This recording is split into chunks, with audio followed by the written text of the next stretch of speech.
I'm just gonna start off this video with a quick trigger warning. I do talk a lot about mental health, suicide, addiction, self-harm, trauma, specifically regarding religion. So if any of that might trigger you or be a little uncomfortable, feel free to click off. I completely understand. Hi, my name is Care.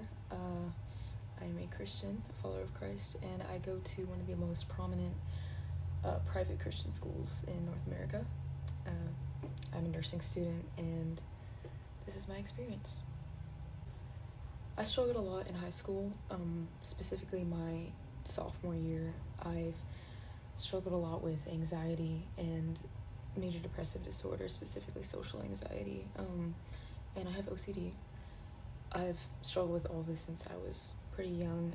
We moved a lot when I was a kid, so that really affected my social skills and my depression.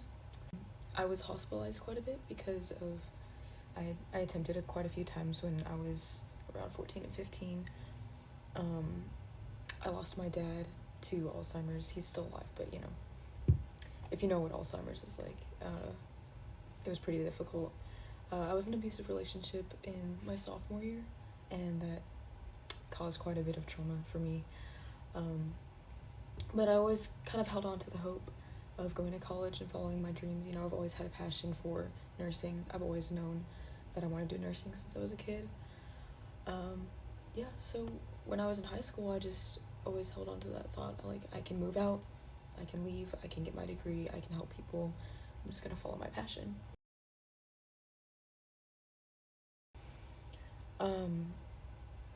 So I'll preface my college decision by saying when I was in my sophomore year of high school, I attempted for the fourth time, I believe, and in the hospital I was encountered by the Lord, and I found my faith again. And after that, I went back to church, I got baptized, and that's kind of just how I lived my life for the next couple of years. I was a follower, and then whenever it came to college decisions in my senior year, I decided I wanted to go to a Christian school, a private Christian school, because it's pretty well known for their nursing program. I'm sure you can guess who they are. I'm not gonna name drop, but yeah, I decided that I would go there for their nursing program, and I was also hoping that I'd be able to find like-minded believers who kind of followed without judgment, and I thought I would find good community, and I really came in with high expectations of what I would find.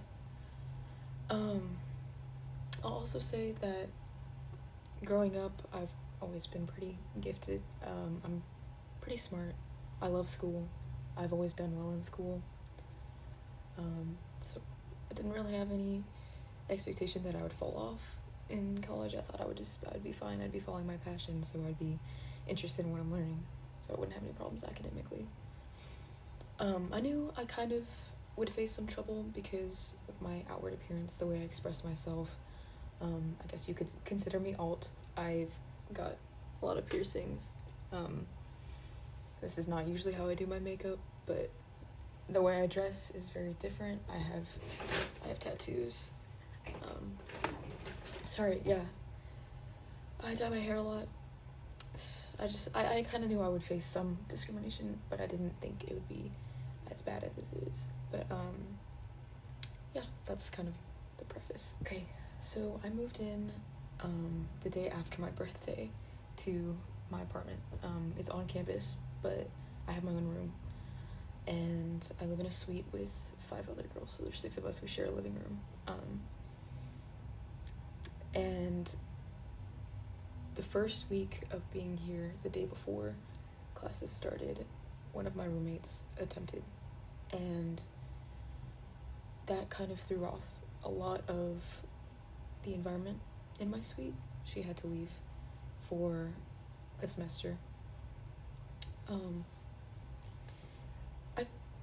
I don't really know how we all handled it. I don't really think any of us really had the time to consider what happened because, like I said, classes started the next day. It was kind of hard to process that, but we were all there to support her, and yeah, none of us saw what happened. It was in the middle of the night. She called someone to come help her, and she left. She came back a couple weeks later to move out. The first week, I didn't make any friends. Like I said, I've always struggled with social anxiety. That's been a huge part of my mental health journey. I have not really developed very good social skills, but I told myself going into college that I would really push myself, to try to find friends, and I did. I remember I would wake up and I would give myself like a talk. I would be like, okay, I'm going to talk to at least one person in my class today, or I'm going to sit with someone. I don't know. It was very methodized, and I really did put in the effort to try to talk to people. I wasn't faced with any negative feedback because of that, but I was mostly faced with just civil conversation that never really led to anything, which is okay. I don't really know why. I think I might just be really awkward, but that's okay. So yeah, I didn't really make any friends.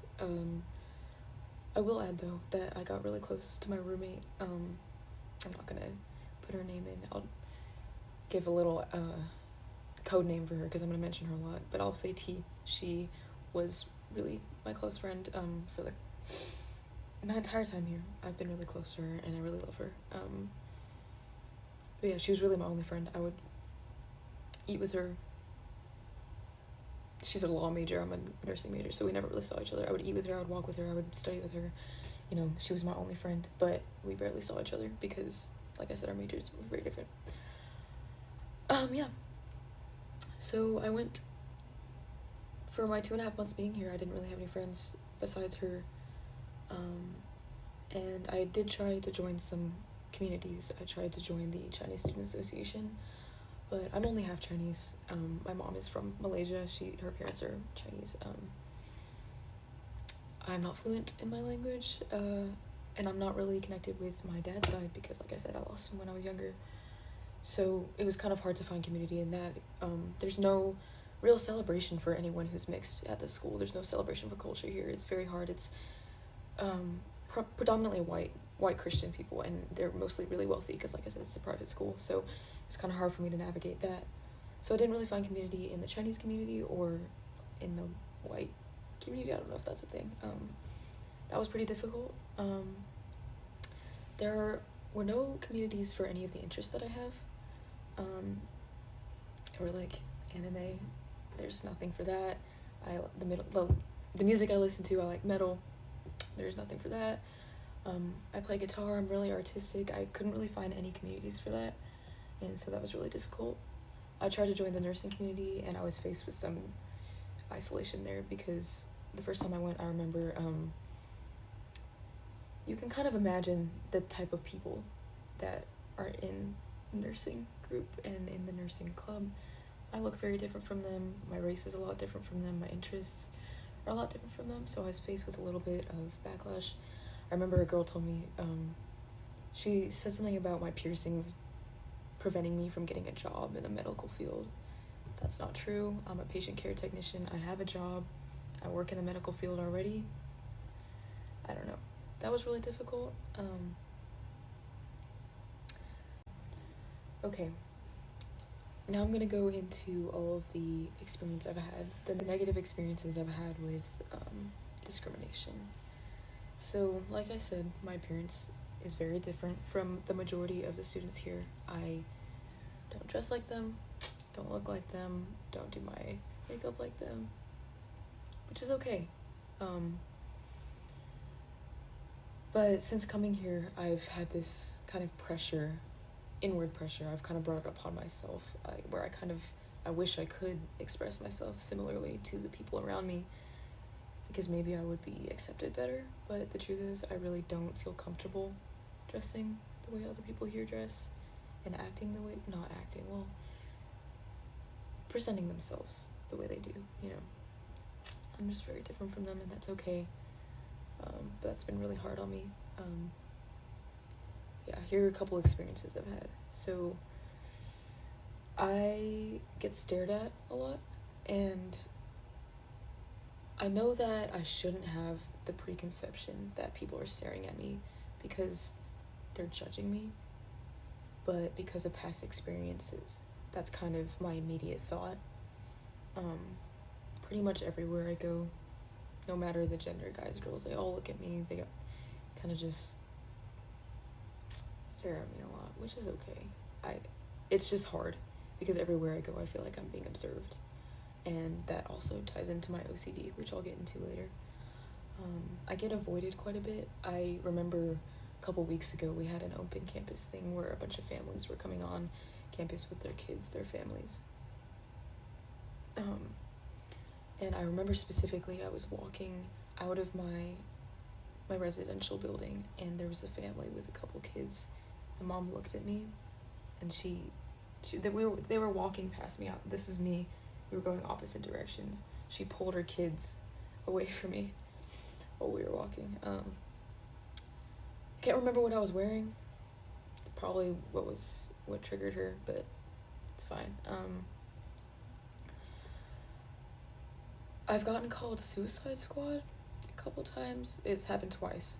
Only twice. I think it might have been the same people, but it was a group of guys. Again, I was walking out of my residential towards the dining hall, walked past me, yelled it, and just kept going. I was like, it's okay.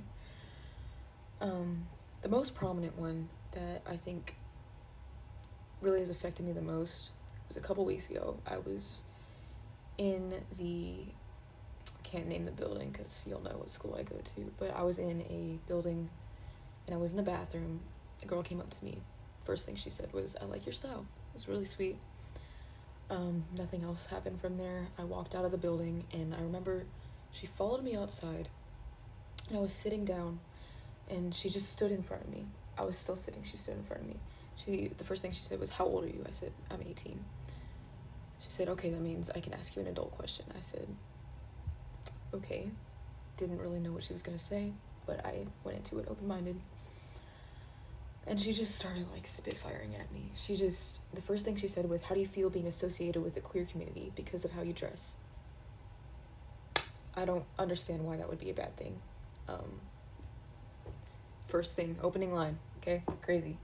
And I did not even get a chance to respond. She just kept going. She said, "Well, people that normally dress like you, they're associated with rebellion and being into heavy metal music and being aggressive and violent and being gay and all this kind of stuff," trying to use all of that in a derogatory manner, which none of it should be.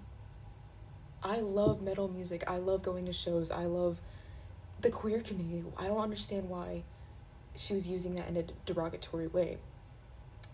And she just didn't really give me a chance to respond until she was done. And at the end, I just said, "Well, I'm a Christian. I don't know if that was an assumption that you made that I wasn't, or what you wanted me to say to this," and she just walked away. I came to this school hoping that I might be able to break some stereotypes because of the way I dress. I hoped that people would give me the chance to prove myself and not be associated with negativity and violence. I don't think my appearance or the way people who look like me dress should be associated with negativity and violence, because we are just artistic and we just have similar ideology and similar music taste. I don't know why that can be bad, but did not like that experience. I didn't know how to react to it. I had a class right after. Here's another point. I don't want to say fetishized, but I've been pursued by a couple of males here, and not in an appropriate way. One of them followed me around campus for, I think, a month and a half, and found me on Instagram, was constantly replying to my messages, or not my messages, my posts. I ended up cutting him off because I told him, I didn't tell him anything, I just stopped talking to him, or I stopped responding because I was really uncomfortable. But it was kind of just that I want a freaky goth girl kind of thing, and I wasn't really comfortable with that. Yeah, that's another experience. I mentioned earlier in the video, I got really close with my friend T. That's, again, not her actual name. I'm not gonna give her actual name. But I think about a month ago now, She attempted. Second, one of my roommates to attempt, and I found her in her bathroom, and I was the only one that saw what happened. So she left. She had to get hospitalized. I was there for 2 weeks. She was gone, and that completely isolated me. I had no friends at all. I didn't talk to anyone. I remember one week I came home and my best friend Danny, called me. She goes to a different school, and I remember picking up and speaking, and I said, wow. I didn't say it, but I remember thinking, this is the first time I've heard my own voice in such a long time, because I haven't talked to anyone. But that experience caused quite a bit of a spiral. I was already pretty isolated, but it kind of just got worse. The environment in my suite was a little bit difficult to handle, because like I said, what happened in our suite. I'd already been getting a lot more depressed because of the isolation beforehand, but this kind of just caused me to plummet. I was dealing with a lot more suicidal thoughts, self-harming thoughts. I started going to counseling, and it just wasn't helping. I relapsed a couple days later after almost 3 years of not self-harming. I don't blame it on her. I don't blame it on anyone. I blame it on myself.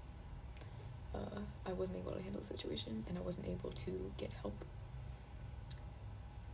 But yeah, that was really difficult. Yeah.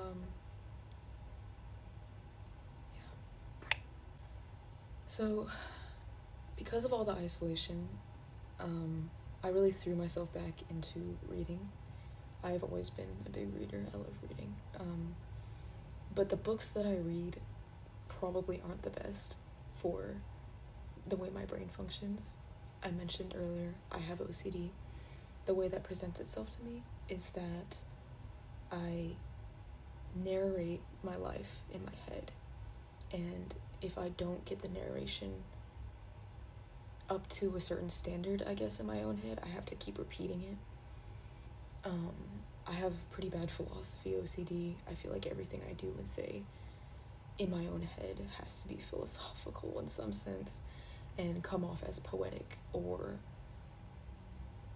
smart. I don't really know how to describe it. I have pretty bad religious OCD as well. The way I pray is really affected by that. My relationship with the Lord is really difficult because of my OCD. But yeah, reading as much as I did was not helping me, because it just caused me to get stuck in a spiral in my own head. It caused me to have even worse standards for my own narration, if that makes sense.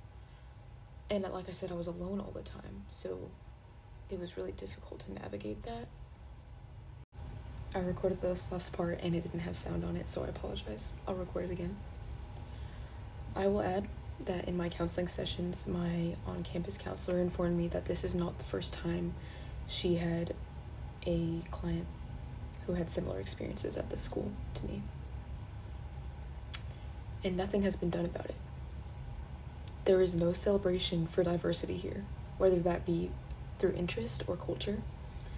There is no toleration here for people who do not fit the standard. I came from a low-income background. I'm not white, and I do not express myself the way a majority of the students here do. And I have been met with nothing but hate. That is not appropriate. As Christians, we are called to meet each other with love and without hateful judgment. Haven't found that here, and it's not appropriate. I do not need to be scared to go to the dining hall because I'm afraid people are going to stare at me and be rude to me. I do not need to be followed out of buildings just for people to be hateful towards me. I came here to learn, and I came here to follow my passion, and now I don't even know if that's my passion anymore. I don't even know if I want to finish my nursing degree. I'm switching schools, and I still don't know what I want to do because of how beat down I have felt at this university. I do not deserve to watch my grades fall because I am being socially isolated. And something needs to be done. Thank you.